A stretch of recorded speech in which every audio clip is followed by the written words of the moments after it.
hasii eegin dib iyo wixii tagay ma jiro qof orodka guuleysta isagoo xagga dambe eegaya farxadu ma ahan inaad hesho waxa aad rabto waqti kasta ee waa inaad jeclaatid waxa aad haysatid kuna mahadnaqid Allah subhanahu wa ta'ala dadka caqliga badan waxay leeyihiin asxaab badan cadawgooduna wuu yar yahay waayo saaxiib sanad ayaad ku heshaa cadawna maalin ayaad ku heshaa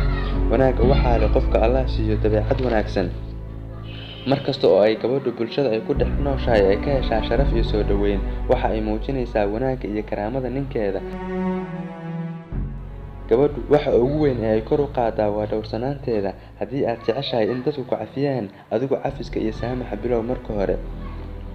arrinta ugu weyn ee ku difaaci kartaa marka aad maqan tahay waa akhlaaqda iyo dhaqankaaga wanaagsan caqliga wanaagsan waa ubax qurux badan oo aan ka bixin beertaada ma jiro qof qalbigaaga dhaawici kara haddii aanad siraha iyo meelaha aad liidato u sheegin dadka oo dhan ha kula dhaqmin dabeecad kaliya waayo cudurrada ma kaxayso daawo kaliya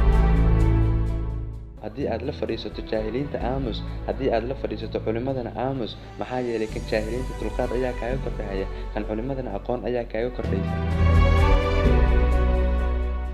biyo kasta oo macaan oo ka soo dhaca samada waxba kama bedelaan biyaha dhanaan ee badda kalsooni si naftaada adiga ayaa isbedeli karta cidna kuma bedeli karto bedel naftaada